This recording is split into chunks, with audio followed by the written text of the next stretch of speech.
सभी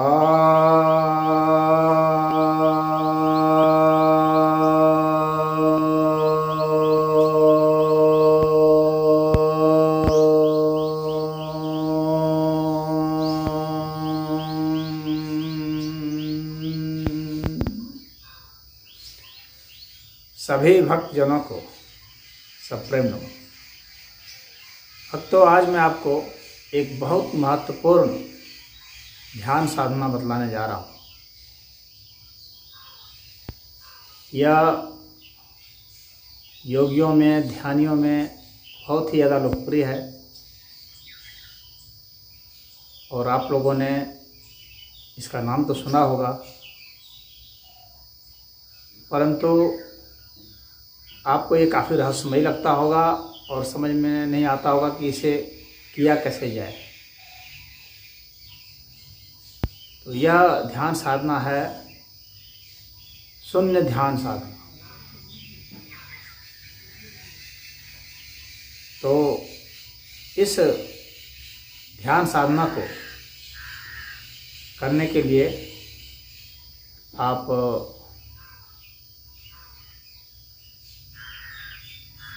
अच्छी नींद लिए हुए हों, खाली पेट हों और शौच क्रिया से निवृत्त होकर के फिर आप किसी भी ध्यान की मुद्रा में या आसन लगा करके आप बैठ जाएंगे, जैसे कि सिद्धासन, पद्मासन, सुखासन, वज्रासन, स्वस्तिकासन आदि। और ध्यान मुद्रा लगा लेंगे। ध्यान मुद्रा इस तरह से आप कर लें, इसके ऊपर प्रेशर नहीं पड़ना चाहिए और आप स्थिर भाव से बैठ जाएं। इसके बाद आप पहले ये समझिए कि शून्य का अर्थ क्या होता है। शून्य का अर्थ होता है खाली स्थान, और सचमुच में खाली स्थान तो कहीं है ही नहीं। यह मात्र हमारे एक कॉन्सेप्ट में है। वस्तुतः स्थान कहीं खाली नहीं है। जो आपको खाली स्थान दिखता भी है वह भी खाली नहीं है। तो आप एक सर्किल बनाइए, काल्पनिक सर्किल, और जब हम सर्किल बना देते हैं तो उसी को जीरो कहते हैं, उसी को शून्य कहते हैं। यह बतलाने के लिए कि वह खाली है, परंतु खाली तो होता नहीं। तो खाली जैसा होता है ऐसा हम बतलाना चाहते हैं। किसी स्थान विशेष पर या किसी समय विशेष पर किसी वस्तु का अभाव जो है वह शून्य होता है। सर्वथा शून्य तो संभव नहीं है।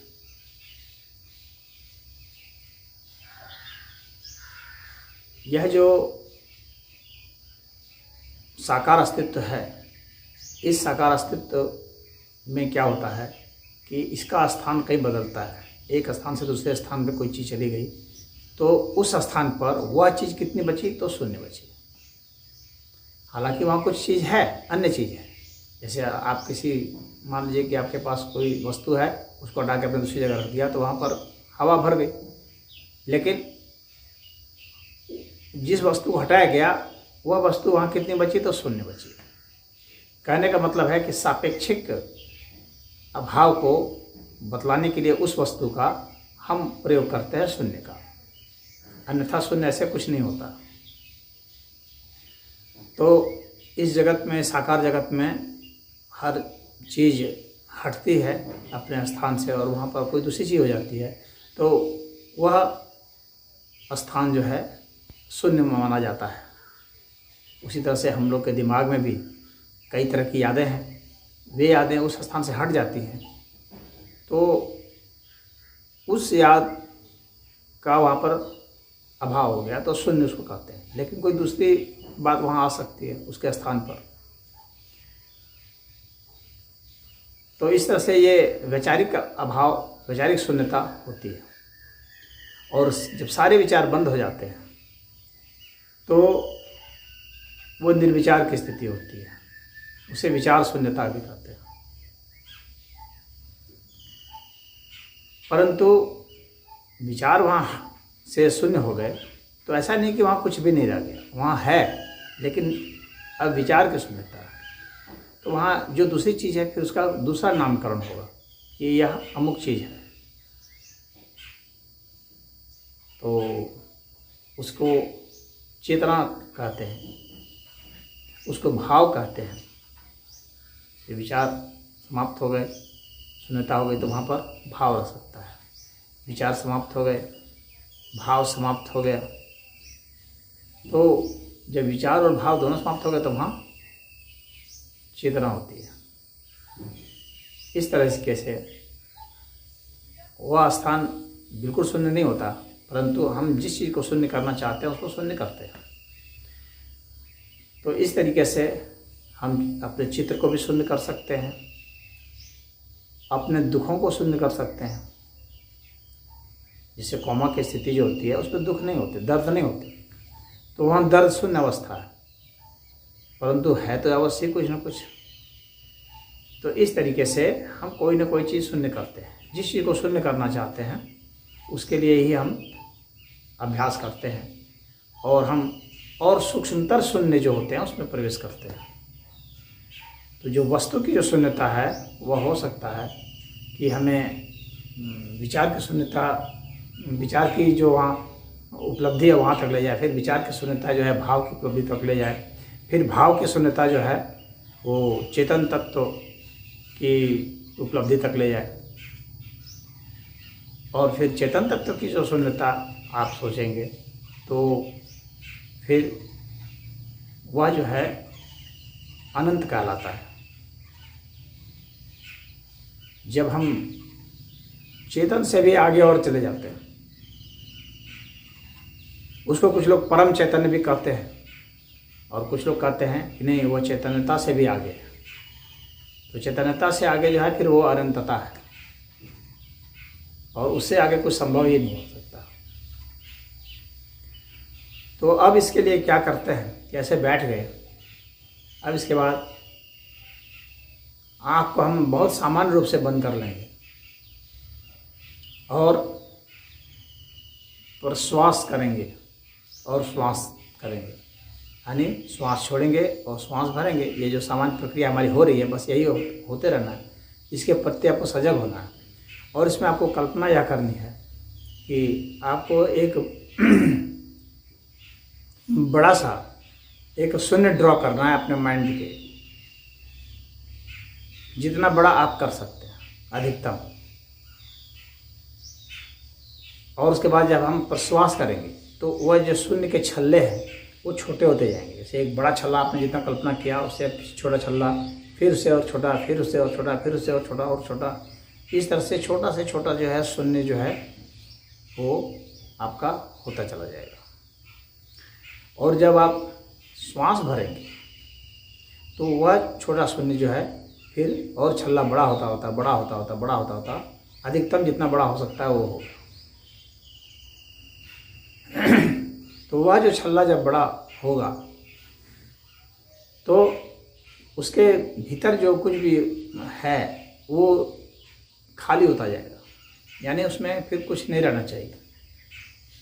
तो आप जो वो कर लिए हैं कल्पना, वह उस कल्पना को, यानी एक छल्ला आपने खींच लिया, एक लाइन खींच दी, और उस लाइन के भीतर में आप कुछ नहीं है। हालांकि कुछ तो है ही, परंतु आपको कुछ दृश्य नहीं मालूम पड़ता, आपको मालूम नहीं पड़ता कि वह क्या है, यदि कुछ है भी तो जो कुछ भी हो, लेकिन आपके लिए तो वो नहीं है, क्योंकि आपने उसे देख सकते हैं, ना महसूस कर सकते हैं, ना कल्पना कर सकते हैं, क्योंकि हम अपने इंद्रियों से ही कुछ समझते हैं ना। तो हम अपने इंद्रियों से देख रहे हैं कि हम उसमें कुछ दिख नहीं रहा हमें, तो दृष्टि के लिहाज से वो शून्य हो गया। उसमें कोई ध्वनि नहीं आ रही है तो ध्वनि के लिहाज से वो शून्य हो गया। उसमें कोई गंध नहीं आ रही है, गंध के लिहाज से शून्य हो गया। उसमें कोई टेस्ट नहीं आ रहा है तो उसके स्वाद के हिसाब से वो शून्य हो गया। उसे हम स्पर्श नहीं कर पा रहे तो स्पर्श के लिहाज से वह शून्य हो गया। अब उसके भीतर कुछ कल्पना भी नहीं कर पा रहे हैं तो कल्पना के लिहाज से भी वह शून्य हो गया। भले उसमें कुछ है परंतु हमारे लिए तो कुछ नहीं, तो हमारे लिए वह शून्य हो गया। अब इसके बाद जब हम श्वास भरते हैं तो वह जो शून्यता है, वह जो गोला है वो बढ़ते जाना चाहिए। और जब हमारी सांस बढ़ते बढ़ते जब रुक जाती है तो हम अधिकतम जितना उसको बढ़ा सकते हैं उतने से थोड़े से समय में उतने बड़े की कल्पना कर लेते हैं, अधिकतम जितना बड़ा कर सकते हैं। उसी तरह से जब हम प्रश्वास करते हैं यानी जब सांस छोड़ते हैं तो जितना हम छोटा कर सकते हैं उससे जब हमारी सांस छोटे छोटे जब रुक जाती है तब अंत में जो फिर जो है थोड़ी देर के सांस ठहरती है, जिसके बाद जो है फिर हम सांस भरते हैं तो वहाँ पर वो अधिकतम जो है छोटा से छोटा हो जाना चाहिए। यह आप बात को समझ लें।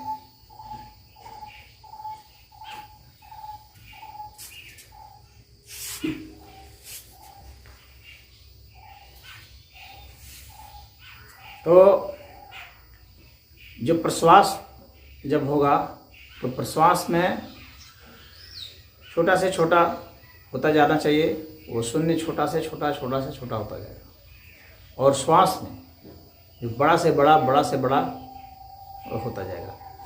और जब हमारी श्वास लेने की बात ख़त्म हो जाती है यानी इतना ज़्यादा सांस भर लेते हैं कि अब सांस और नहीं भर सकते, तब जो सांस हम थोड़ी देर के लिए रुकते हैं तो उसके बाद फिर वो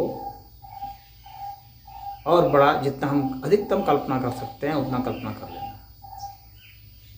तो इस बात को आप समझ गए होंगे। सांस भरते समय वो आपका शून्य का छल्ला बढ़ना चाहिए, बड़ा होना चाहिए। और जब सांस रुक जाती है तो उसको अधिकतम आप जितना फैला सकते हैं उतना फैलाएंगे।